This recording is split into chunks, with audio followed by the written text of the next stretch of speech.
Marcos capítulo 12, a partir do verso 28, serão 4 referências, 2 no Novo Testamento, 2 no Antigo Testamento. Aproximou-se de Jesus um dos escribas que tinha ouvido discutir. Sabendo que lhes tinha respondido bem, perguntou-lhe: qual é o primeiro de todos os mandamentos? E Jesus respondeu-lhe: o primeiro de todos os mandamentos é: ouve Israel, o Senhor nosso Deus é o único Senhor. Amarás, pois, ao Senhor teu Deus de todo o teu coração e de toda a tua alma e de todo o teu entendimento e de todas as tuas forças. Este é o primeiro mandamento. E o segundo é semelhante a este, amarás o teu próximo como a ti mesmo. Não há outro mandamento maior do que estes. E o escriba lhe disse: muito bem, mestre, com verdade dissestes que há um só Deus e que não há outro além dele, e que amá-lo de todo o coração e de todo o entendimento, e de toda a alma e de todas as forças, e amar ao próximo como a si mesmo, é mais do que todos os holocaustos e sacrifícios. Jesus, vendo que havia respondido sabiamente, disse-lhe: não estás longe do reino de Deus. E já ninguém ousava perguntar-lhe mais alguma coisa. Agora, por favor, vá para Lucas capítulo 6, verso 32 em diante. E se amardes aos que vos amam, que recompensa tereis? Também os pecadores amam os que os amam. E se fizerdes bem aos que vos fazem bem, que recompensa tereis? Também os pecadores fazem o mesmo. E se emprestardes àqueles de quem esperais tornar a receber, que recompensa tereis? Também os pecadores emprestam aos pecadores para tornarem a receber outro tanto. Agora vamos para o Velho Testamento, por favor. Levítico 19, 18.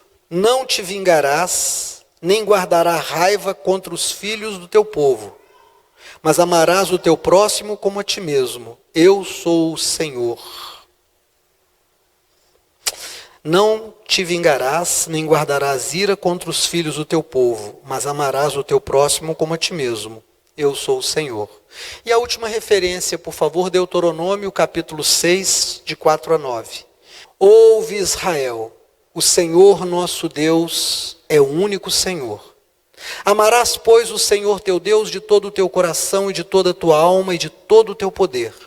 E estas palavras que hoje te ordeno estarão no teu coração, e as intimarás aos teus filhos, e delas falarás assentado em tua casa, andando pelo caminho, deitando-te e levantando-te. Também as atarás por sinal na tua mão, e te serão por testeira entre os teus olhos, e as escreverás nos umbrais da tua casa e nas tuas portas. Amém, Senhor. Amém. Senhor, fala conosco em nome de Jesus. Que bom que vocês chegaram. Estava preocupado já, não vejo, fico preocupado. Queridos, nós recebemos tantas informações interessantes, e nós vivemos o tempo em que as informações viajam com muita rapidez e com um volume muito grande. Então nós somos bombardeados por informações o tempo inteiro, informações de tudo, desde coisas triviais, coisas verdadeiramente tolas, das quais a gente não tem nenhuma necessidade, até coisas de extrema profundidade, que tocam a nossa alma. E dentre essas coisas que chegam a nós, eu me lembro de um senhor, um filósofo, chamado Maquiavel. E Maquiavel, ele tem uma obra muito interessante. Nessa obra ele diz assim: é melhor que os homens tenham medo de você do que amor a você. Porque quem te ama pode ficar com raiva de você e te agredir. Ou por algum bom negócio, ele pode vender você. Mas se ele tem medo de você, o medo da sua reação não deixa ele te trair ou te vender. Então Maquiavel vai dizer: é melhor que os homens te temam do que eles te amem. Jesus era amado pelos seus, foi vendido por um deles e abandonado pelos outros. Será que Maquiavel está certo?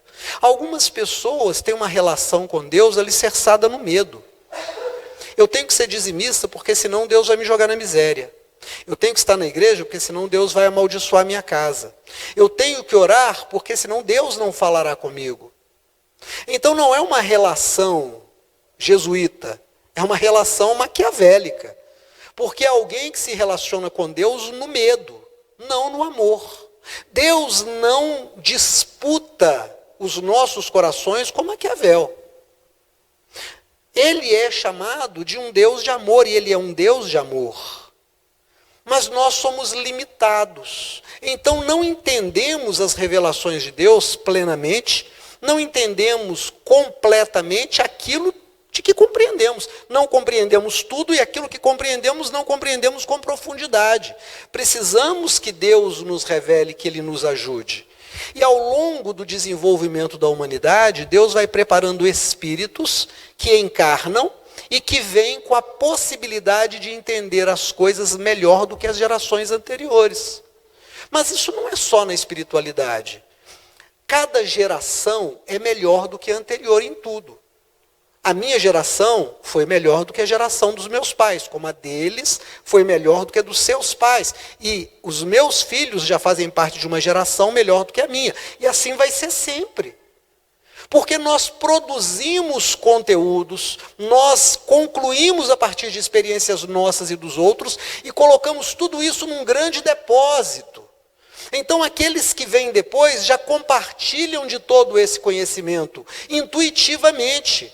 Não é à toa que o Senhor Deus, escrevendo através das mãos de Paulo, no livro de Romanos, diz que os gentios, quando procedem coerentemente com a lei, lhes testemunha a consciência e os pensamentos. Então eles já têm uma evolução espiritual. Nós estamos diante de uma situação muito interessante. Chega um mestre da lei, chega um escriba, aquele que ganhava vida escrevendo a literatura santa de Israel. Era um copista das Sagradas Escrituras, mas ele não apenas copiava, ele estudava. Porque você é uma pessoa inteligente, você sabe que a nossa língua, não a língua portuguesa, mas a língua humana, de todas as formas, ela vai se transformando com o tempo. Então os copistas tinham que entender o sentido daquilo que eles estavam escrevendo e fazer as mudanças necessárias para que as gerações pudessem entender. Um destes chega para Jesus com uma questão. Não havia dolo nele. Você sabe que dolo é a intenção de fazer mal. Ele não fez uma pergunta a Jesus para colocar Jesus numa situação ruim. Ele fez uma pergunta talvez para entender ou para confirmar o seu entendimento das Sagradas Escrituras. Ele diz, de todos os mais de 600 mandamentos que tem na lei, qual é o mais importante? Qual é o mais importante? E Jesus diz, você sabe o que diz a lei? Lá em Deuteronômio, no capítulo 6, nós lemos, está escrito um conjunto de ordenamento que é chamado de Shema. Shema. O Shema é, ouve Israel, o Senhor nosso Deus é o único Deus. Amarás de todo o teu coração o Senhor, obedecerá ao Senhor, com todo o teu entendimento, com toda a tua alma, com toda a tua força. E Jesus disse, esse é o primeiro mandamento, esse é o que você precisa guardar, acima de tudo e de todos. Mas há um segundo mandamento que está ligado a esse. Amarás o teu próximo como a ti mesmo. Não há, Jesus ainda frisa, não há nenhum outro mandamento maior do que esses. Aquele escriba então acalma sua alma, porque essa era a interpretação dele, e ele disse, o senhor respondeu bem, mestre, porque nenhum sacrifício e nenhum holocausto pode ser maior do que esse, amar a Deus com todo o entendimento, com toda a alma, com toda a força, com todo o desejo, e também amar o próximo como a si mesmo. Jesus então se satisfaz em ouvir isso e diz, olha, você não está muito longe da salvação, não, você está perto. Pelo seu entendimento, você está perto. E aí a Bíblia diz que ninguém mais quis perguntar nada para ele, porque temeram a sabedoria dele. Nós fomos para outro livro, o livro de Marcos. O livro de Marcos também trouxe para nós alguma coisa muito interessante. Ele disse, olha, não perca a oportunidade de fazer o bem.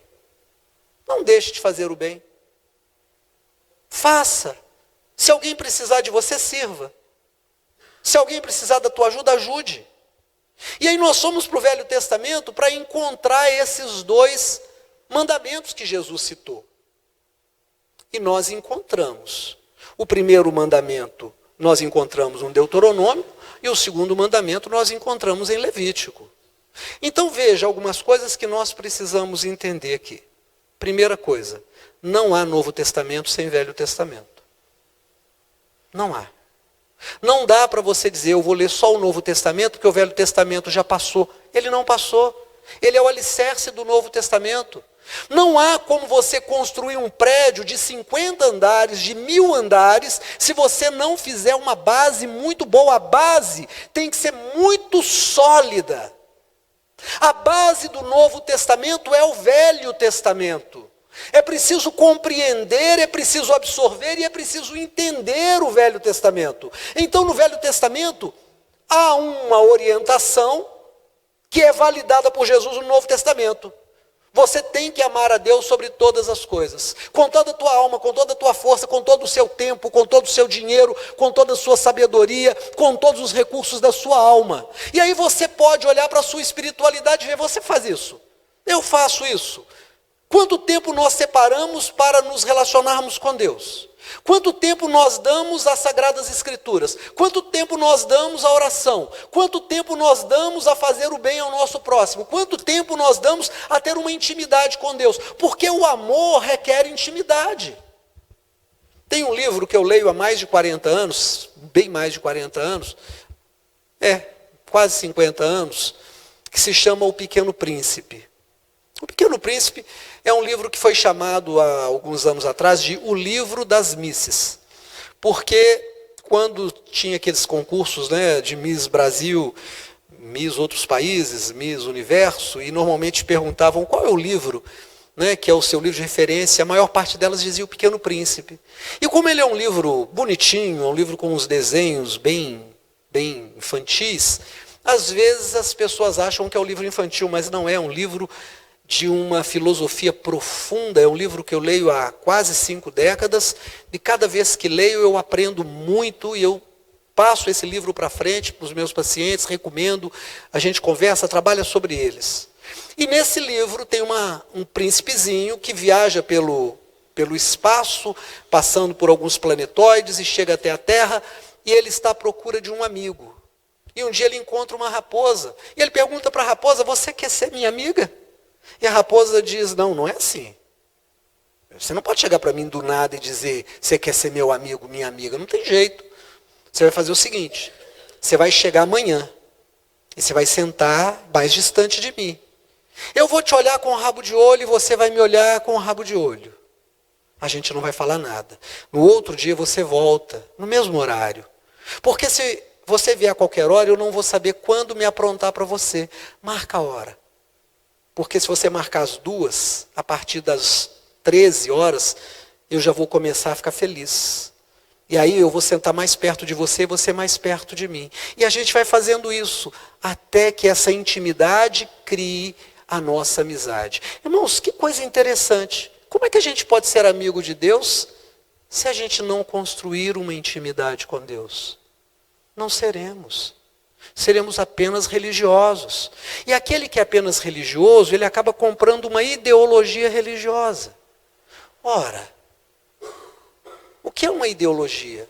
Ideologia é um controle filosófico do pensamento das massas. É só isso. Toda ideologia é uma ideologia de controle. A ideologia se caracteriza por apresentar alguma coisa e esconder outra. Toda ideologia faz isso. A filosofia é diferente. A filosofia é a sabedoria apresentada, te convocando a se tornar íntimo dela, da sabedoria. Jesus não nos trouxe uma ideologia religiosa, ele nos trouxe uma filosofia que nos aproxima de Deus. Então ele vai trazer para nós que nós precisamos amar o Senhor nosso Deus de todo o nosso coração, de todo o nosso entendimento, com toda a força da nossa alma. Não conseguiremos isso se não dermos tempo a Deus. Se não tirarmos tempo, se não conversarmos com Ele, se não ouvirmos a voz dEle, e eu gosto de dizer que Deus tem muitas vozes, muitos rostos. Deus fala pela palavra, Deus fala pelo pregador, Deus fala pelo irmão, Deus fala o tempo inteiro, Deus fala pela natureza. Por isso que a Bíblia diz, reconhece-o em todos os teus caminhos. Em todos, eu estou no caminho do trabalho, estou no trabalho, Deus fala comigo. Eu estou no caminho do namoro, do casamento, do sexo, Deus fala comigo. Eu estou no casamento, no caminho do lazer, vou passear, Deus fala comigo. Em todas as situações, Deus fala, e eu posso ouvir. E o que eu ouço? Ama o Senhor teu Deus de todo o teu coração, com toda a tua força. Quando eu conheço a Deus, porque eu amo de todo o coração, de todo o meu entendimento, com toda a força da minha alma, eu não duvido dele. Eu não duvido dele. Então, quando eu estou sem dinheiro, quando as dívidas aparecem, quando os irmãos de carne, não de fé, me oprimem, me roubam, me levam à justiça dos homens, estando eles errados, mas torcem a justiça contra mim, eu não tenho ninguém por mim. Eu conheço o caráter do meu Deus, porque eu amo de todo o meu coração, com toda a minha força, com todo o meu entendimento, eu não duvido dele. Quando a doença bate na minha porta e toca em mim, ou toca pior do que tocar em mim, tocar em alguém que eu amo, porque quem tem filho aqui, sabe, a gente sofre muito mais quando alguma coisa toca no filho da gente. É verdade ou não é? Se um filho fica doente, a gente diz, Deus, não deixa ele morrer, leva a mim, ele não. A gente tira da boca da gente para o filho comer. A gente conhece o caráter de Deus. Então, quando chega a enfermidade, eu não me desespero, eu espero. Porque eu construí uma intimidade com Deus. Eu amo de todo o meu coração, de todo o meu entendimento, com toda a minha alma e com toda a minha força. Eu não vivo para ganhar dinheiro, porque dinheiro é uma bobagem. Pastor, o senhor não quer dinheiro? Irmãos, não quero, eu quero o necessário para viver. Para que acumular? Para quê? Eu não estou aqui para juntar as coisas, eu não posso pôr no caixão e levar comigo. Mas eu estou aqui para ter experiências com Deus, para conhecê-lo, para crescer no conhecimento dEle, da intimidade dEle. Eu preciso ter experiências com Deus e Deus quer te dar experiência. Olha aqui para mim em nome de Jesus. Cada dificuldade que Deus permite que chegue à sua vida é uma oportunidade para você ter uma intimidade com Ele. Não lance na cara de Deus que Ele te esqueceu. Não lance na cara de Deus que Ele não te ajudou. Não lance na cara de Deus que Ele está atrasado. Deus está te dando a oportunidade de construir uma experiência com Ele. Fui visitar minha cunhada que eu amo muito, né? Mulher de Deus, teve uma AVC. E fui visitá-la no hospital na semana passada. E eu disse para ela ali a oportunidade de aprender alguma coisa. Não peça só ao Senhor para te curar. Isso é muito óbvio. Peça ao Senhor, Senhor, deixa eu ouvir o que o Senhor está falando através da enfermidade. O Senhor está falando comigo através do infortúnio. O Senhor está falando comigo através do sofrimento. O Senhor está falando comigo através da dor. O Senhor está falando comigo através do meu medo. Porque se o meu medo se torna tão grande que te ofusca, a enfermidade está dizendo para mim como a minha fé é pequena. Como a minha confiança no Senhor é pequena. Me ajuda, Senhor, a transpor, a vencer isso. Veja que é uma oportunidade de conhecer a Deus. Mas o segundo mandamento, esse é forte. Não te vingarás, nem guardarás ira contra os filhos do teu povo, mas amarás o teu próximo como a ti mesmo. Eu sou o Senhor. Quando ele diz eu sou o Senhor, não é o Senhor vocativo. Porque a gente pode usar o Senhor como um vocativo ou como um adjetivo. Né? Eu sei, por exemplo, que Viviane, que é mestre em português, que conhece tudo de gramática, sabe o que é um adjetivo, né? E eu posso até perguntar, mas não perguntarei, porque não tenho tempo. O que é um adjetivo? Um adjetivo é um qualitativo, é aquilo que dá qualidade. Então eu digo do Ed, né, que que eu amo e tenho aprendido a amar muito, eu digo, é um senhor corretor de imóveis. Esse senhor é um adjetivo, é um qualitativo. Estou dizendo que ele é muito bom como corretor de imóveis. Mas eu posso, com todo o meu respeito, virar para o pastor Zé e falar, o senhor pode pregar quarta-feira que vem? Pode, pastor. Pode. Veja que esse eu estou tratando, é um vocativo. Não é um qualitativo, não é um adjetivo. Eu estou tratando com ele. Mas aqui, quando o Senhor Deus termina dizendo, porque eu sou o Senhor, a palavra aqui, Senhor, significa, eu sou o dono de todas as coisas e de todas as almas. É um imperativo, não é um optativo. Ele não nos dá a opção de não amar. Ele nos impõe a obrigação de amar. Veja o que ele diz, eu quero te explicar isso porque é muito profundo. E foi estudando esse versículo para pregar que eu tomei um tapa do Senhor no rosto para acordar para uma determinada situação. Olha o que ele diz aqui, disse para mim, não te vingarás nem guardarás ira, mágoa contra os filhos do teu povo, mas amarás o teu próximo como a ti mesmo. Eu sou o dono das almas. Porque quando a gente ouve assim, amar o próximo como a ti mesmo, sabe quem é que eu penso? Em alguém que está do meu lado. Mas não é esse próximo que ele está querendo tratar comigo. É aquele que me feriu. É aquele que me magoou. É aquele que me roubou. É aquele que me traiu. É aquela pessoa que me machucou. Por isso é que ele disse aqui no começo, olha o que ele diz no começo, no verso 18. Não te vingarás nem guardarás ira contra o filho do teu povo. Se eu guardo ira, é porque essa pessoa fez alguma coisa contra mim. E aí ele vira e diz assim, amarás esse teu próximo, é este o próximo que você vai amar. E aí nós fomos lá no Marcos, quando o Marcos diz que eu tenho que fazer bem ao próximo. E ele diz assim, se você ama só quem te ama, o que você está fazendo de bom? Não fazem os gentios e os publicanos o mesmo? Se você só cumprimenta quem te cumprimenta, o que você está fazendo de bom? Não fazem os hipócritas o mesmo?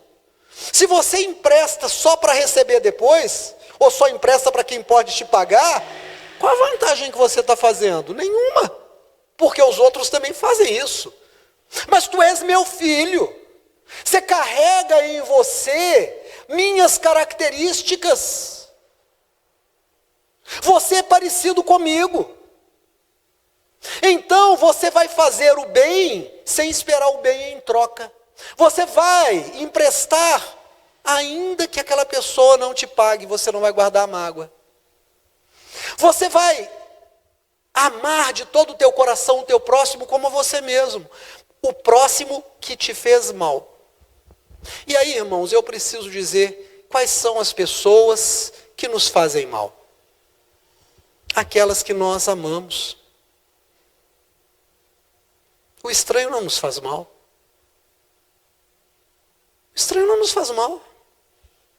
Quem nos magoa são aqueles que nós conhecemos. São os que estão perto da gente. Sabe que no consultório eu tenho dois grandes grupos de problemas. Nós temos assim, N problemas. Eu gosto de dizer que nós temos novos sintomas para um tipo novo de público, que precisam de novas terapias. Aquilo que é clássico já não cabe muito mais, porque o mundo mudou. Mas não mudou a gênese primária dos problemas. As duas grandes fontes de problemas, sexo, nossa sexualidade, nós ainda não demos conta da nossa sexualidade como espécie, para nós ela ainda é um embrulho que a gente tem que desembrulhar, e a nossa relação com os nossos pais. Os nossos pais nos magoam, os nossos pais nos ferem. Eu fui ferido pelos meus pais, e eu já feri os meus filhos. E eles vão ferir filhos que tiverem. E às vezes nós não entendemos que esse é o primeiro próximo que eu tenho que amar. De todo o meu coração, de todo o meu entendimento, como eu amo a Deus, eu preciso perdoar o meu pai, eu preciso perdoar a minha mãe, mesmo que eles já tenham morrido, porque eles não morreram. Pastor, peraí, o senhor complicou. Pastor Zé vai me puxar aqui e dizer assim, pastor, peraí, o senhor viajou agora. Se eles já morreram, eles não morreram, explica isso. Irmãos, porque o que morre é o corpo. O que fica na terra é o corpo. Isso aqui não serve para nada, isso aqui tem vida útil. Isso daqui tem data de validade. Acho que se a gente procurar atrás da orelha, no couro cabeludo, a gente vai ver assim, validade. 19/5/2027. Aí você descobre. Não sei onde que está escrito, mas está escrito em algum lugar. Isso aqui é para cair. Mas nós somos eternos em Deus. Nós fomos criados ad eterno. Tivemos um começo, mas não teremos fim. Então nossos pais vivem no Senhor. A Bíblia diz, saiu da boca de Jesus, Deus não é Deus de mortos, mas Deus de vivos, pois para Ele todos vivem. Não fui eu que disse, é o Senhor que disse isso. Então eu tenho uma relação com um pai vivo. Eu tenho uma relação com uma mãe viva. E essa relação de amor não quebra porque o corpo fica na terra. Que Deus mesquinho seria esse que me faria amar, estar ligado a alguém, a um pai, a um irmão, a um filho, e a morte do corpo simplesmente quebra, apaga tudo, deleta tudo? Não, é claro que não. Eles vivem em mim, vivem na minha memória, me condicionam. Meu pai fala comigo, pastor, aí é espiritismo, aí só tá... Não, irmão, ele fala comigo nos meus pensamentos, nas minhas experiências, nas minhas lembranças. Não vão embora, nos habitam. Você é 50% seu pai e 50% sua mãe. Você é o melhor do seu pai e o melhor da sua mãe. Então, ainda que seu pai tenha te ferido, ele não te feriu porque ele nasceu para te ferir, mas porque ele foi formatado na vida dele dessa forma. E o pior que você pode fazer é não amar o seu pai, é não perdoar o seu pai, é não amar a sua mãe, é não perdoar a sua mãe. Você é imagem e semelhança de um Deus que diz que você tem que amar esse próximo como a ti mesmo. O segundo são os nossos irmãos de carne. Meu Deus, tem coisa mais difícil do que se relacionar com irmãos? Tem famílias que é tudo maravilhoso, que os irmãos se amam, se encontram. Os filhos e filhas de Jó se encontravam todo mês na casa de um deles e celebravam. Mas a maior parte das famílias não é assim, não. Tem brigas entre irmãos que o negócio fede. Tem briga entre irmãos que o negócio é meio Caim e Abel, é meio Jacó e Esaú. A coisa pega fogo. Mas eu preciso aprender que aquele que ama o que o gerou, também ama o que dele é gerado. Se eu amo meu pai e minha mãe, eu preciso olhar para o meu irmão de carne, minha irmã de carne, com misericórdia. Ainda que a ferida do meu irmão de carne em mim doa mais do que a ferida de um outro estranho. Mas eu preciso dar o meu perdão. Por quê? Porque eu sou filho de Deus. Mas eu quero te dizer uma coisa em nome de Jesus. Eu vou te dar aqui um entendimento. Nem todos vão aceitar e entender isso. Por quê? Porque nem todos vieram a esse mundo como espíritos desenvolvidos. Pastor, do que o senhor está falando? Eu estou falando que a humanidade ela não se desenvolve moralmente sozinha. Ela é ajudada pelo Senhor. Deus vai trazendo espíritos cada vez mais desenvolvidos para nascerem entre nós. Por isso é que Jesus, depois de ensinar, um grupo de pessoas disse, nossa, dura essa palavra, quem poderá entender? E foram embora. Em outro momento eles questionam Jesus, Jesus diz assim, por que vocês não podem entender as minhas palavras? Porque vocês não são as minhas ovelhas. Vocês são filhos do diabo. E querem satisfazer o desejo do vosso pai. Foi assim desde o início. A outros Jesus disse, vocês são bem-aventurados, porque as multidões eu falo com parábolas, mas a vocês eu digo como as coisas são. Vocês têm essa mente para entender. Não é à toa que se fala 7 vezes no livro de Apocalipse. Apocalipse 2, verso 7, verso 11, verso 17, verso 29, Apocalipse capítulo 3, verso 6, verso 13, verso 22. Quem tem ouvidos para ouvir, ouça o que o Espírito diz para as igrejas. O Senhor falou para a igreja inteira, mas nem toda a igreja entendeu. Então deixa eu te falar uma coisa, você só vai entender que você precisa amar mais a Deus do que o dinheiro, se você tem um espírito de filho de Deus. Pastor, mas eu sou filho de Deus, sou dizimista, sou batizado, sou frequente. O senhor sabe que eu tenho mais de igreja do que o senhor tem de idade. Mas você pode não ser um dos filhos que ouvem a voz de Deus. Por que razão você não consegue orar de madrugada? Por que razão você não consegue ler a Bíblia? Por que razão você ama mais a sua filha, ou seu filho, ou seu pai, ou sua mãe, ou seu marido, ou sua esposa? Por que você não consegue colocar Deus em primeiro lugar? Por que você coloca o dinheiro em primeiro lugar? Porque você não é um espírito pronto para ouvir o Senhor. É isso. Só isso. Então, querido, presta atenção em nome do Senhor Jesus. Você é convocado, e eu também sou convocado. Primeiro a amar a Deus e construir uma intimidade com Deus. Eu faço isso investindo tempo com Deus. Andando com Deus. E lá no Shema, o Senhor Deus disse assim, você vai escrever no umbral da sua porta essa palavra. Amarás o Senhor teu Deus acima de tudo, com toda a tua alma, com todo... Ou seja, você está chegando em casa, você põe em cima da porta, do lado de fora da casa. Você está chegando no serviço da escola, a primeira coisa que você vê na sua porta é escrito assim, se lembra de amar o Senhor acima de tudo. Pelo lado de dentro você vai escrever no umbral também. Porque quando você sair para o mundo, sair para trabalhar, para estudar, para namorar, para fazer tudo que você tem que fazer, você vai ver lá, não se esqueça de amar o Senhor acima de tudo. Mandamento. Jesus validou esse mandamento no Novo Testamento. Esse é o maior de todos os mandamentos. Jesus repetiu isso. Você vai escrever isso na frente da sua cama, de tal maneira que vai ser a última coisa que você vai ver. Irmão, sabe qual que é a última coisa que a gente normalmente vê? A televisão.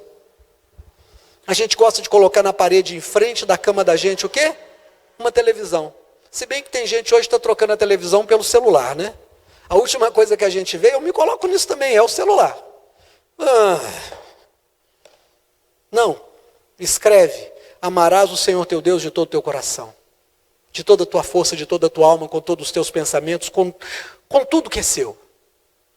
Escreve na sua roupa, na manga da sua roupa, de tal maneira que você está andando, quando você está andando, você fizer assim, ama ao Senhor, ama ao Senhor. Por isso é que ele mandou escrever na manga da roupa. Coloca no carro. Coloca na sua mesa no serviço. Coloca a mensagem no seu celular para te mandar, para te lembrar, junto com o seu despertador do celular que te acorda todo dia, às 4 horas da manhã, para você ir para a academia, para você fazer a sua ginástica, seja lá para você fazer o que for. Coloca a mensagem, lembra de amar o Senhor de todo o teu coração, de toda a tua força, de toda a tua alma. É isso. Dá tempo ao Senhor. E o segundo, ama aos que te ferem. Ame aos que te prejudicam. Ame aos que foram injustos com você. Pastor, eu não consigo. Se você é filho de Deus, você consegue sim. Porque o Espírito que em ti habita é o Espírito do Cristo de Deus, do Filho de Deus. E se você é nova criatura porque recebeu o Espírito dele. E aí você vai olhar para a sua enfermidade e vai dizer, Senhor, muito obrigado, que ela fale comigo.